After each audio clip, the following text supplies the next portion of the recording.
Hello, my name is Erick Kaardal, and I am an attorney that's just filed a very important lawsuit involving Mille Lacs Lake and its walleye fishing. I represent Save Mille Lacs Sports Fishing, Proper Economic Resource Management, otherwise known as PERM, Twin Pines Resort Incorporated, Bill Eno and Fred Daly. These persons and organizations have sued the Minnesota Department of Natural Resources for mismanagement of Mille Lacs Lake walleye fishing heritage. Now, what do I mean by fishing heritage? Well, you would know what I mean by fishing heritage. Mille Lacs is a very important lake in Minnesota, the second largest lake in Minnesota, and has a tradition, a custom, and a heritage of walleye fishing. This is no surprise. People travel all over the nation to come to Mille Lacs to fish walleye. That lake is a fantastic fishery habitat for walleye. It's always been known for walleye. The lake is the capital of walleye fishing for the whole world, and we all know Minnesotans love their walleye. The DNR has marketed the lake for walleye fishing for decades. Now, that's all changed. The DNR in the last 10 years, if it had devised a plan to destroy Mille Lacs Lake walleye fishing, it couldn't have done a better job. I mean, it's extraordinary how the DNR set out to replace this positive culture for Mille Lacs Lake walleye fishing, a culture where families gathered to plan their trips up north. They planned their trips to go to Mille Lacs to catch walleyes. They would do it as a family, as a tradition, as a custom. The whole lake would be abuzz and so forth. It's all been destroyed by negativity, by DNR administrative mismanagement. So what is this lawsuit about? Well, the lawsuit is about restoring Mille Lacs Lake walleye fishing heritage. Now, why do I use those words? Because the key to understanding this lawsuit brought by these organizations and people is that the Minnesotans in 1998 passed a law, a constitutional amendment, that preserves Minnesota's hunting and fishing heritage. It was the Hunting and Fishing Heritage Preservation Amendment. It was passed, with a great number of votes, a supermajority, over 80%, if I recall. And what it says precisely, this is Minnesota Constitution, Article 13, Section 12, adopted November 3, 1998. Preservation of hunting and fishing. Hunting and fishing and the taking of game and fish are a valued part of our heritage that shall be forever preserved for the people and shall be managed by law and regulation for the public good. My clients in this lawsuit filed in the Minnesota Court of Appeals challenged the DNR regulations regarding Mille Lacs fishing because it violates this constitutional requirement. The DNR is required, when it passes its regulations, to consider and take into account this requirement. And that requirement is to preserve the people's fishing heritage. And that would include Mille Lacs Lake walleye fishing heritage. Instead of preserving it, the DNR over the last 10 years has destroyed it.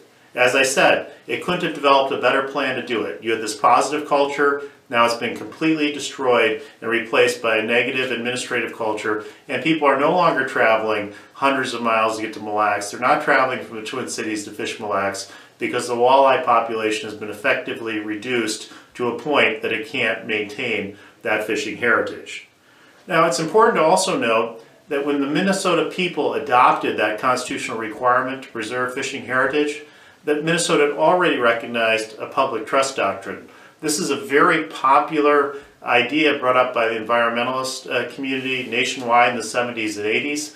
And the idea with the public trust doctrine was that the power of the state to regulate a natural resource was limited by its obligation to the people to use that public resource for the benefit of the public. The government in the United States is not sovereign to the point that you can shortchange the public. You can't ignore the public interest. In the United States, the government must always consider, when managing natural resources, what's in the best interest of the public. Minnesota courts adopted the public trust doctrine, so it applies to every place in Minnesota and also to Mille Lacs Lake. So what does that mean?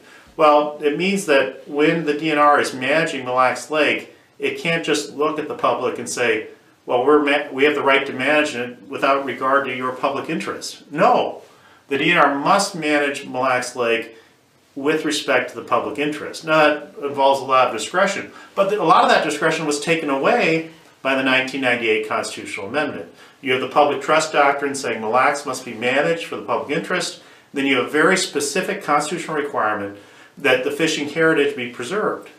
And the fishing heritage that preserved here was the Mille Lacs Lake walleye fishing heritage. That was the basis for the community, the basis for that heritage.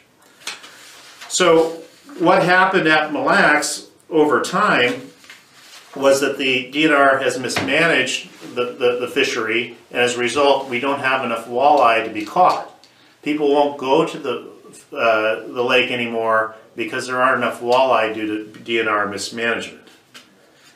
In fact, to use a phrase, extirpation, you could say that right now the fishing heritage is extirpated at Mille Lacs Lake. In other words, the walleye fishing heritage is extinct at Mille Lacs. There isn't anymore. If you get together and talk about walleye fishing at Mille Lacs, you get negativity. There's no excitement and optimism about walleye fishing at Mille Lacs. When the DNR adopted these recent rules that were published on April 21st, 2014, they failed to consider either the public trust doctrine or the hunting and fishing preservation requirement, the amendment to the Constitution. So what happens when you have a rule, when an agency doesn't apply the right legal standards, is the rule needs to be thrown out. And so we're asking the Minnesota Court of Appeals to throw out the DNR rule regarding fishing on Mille Lacs this year, this 2014. So what will that mean for the fishermen? The fishermen will then be stuck with the old rules, which we're not proud of either, but at least we'll have night fishing after June 10th on Mille Lacs. This year's rules ban night fishing throughout the year, which is a variance from previous rules, and at least we'll get that peeled back.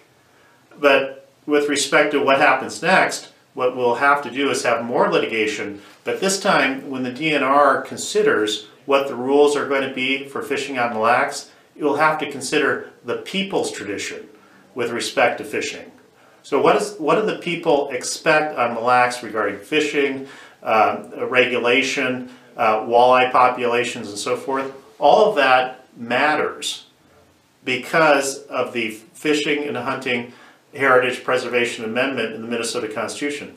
The DNR has to explain in its report and analysis what the people's heritage is, and then must regulate the lake according to that heritage. Right now, the 10 years of mismanagement looks like the DNR has been trying to destroy that fishing heritage at Mille Lacs Lake. What we're not trying to do is switch the paradigm. We're going to come in and we're going to say, this is the legal standard. You have to manage to the people's heritage. You can't destroy that heritage and try to create a new heritage. In other words, Mille Lacs is the crown jewel of walleye fishing. It is the capital of walleye fishing. And despite the best efforts of the DNR the last 10 years, we're not giving up on that. We're going to fight to keep that status for Mille Lacs Lake, and that's what this lawsuit's about. And the courts can help by redirecting the DNR to appreciating, studying, analyzing, and trying to preserve the Mille Lacs Lake walleye fishing heritage. There are other cases which should support us. For example, in the public trust doctrine, there's a famous case out in California called the Mono Lake case. It's a landmark case. And there, they use the public trust doctrine to, the California Supreme Court used the public trust doctrine to support one lake.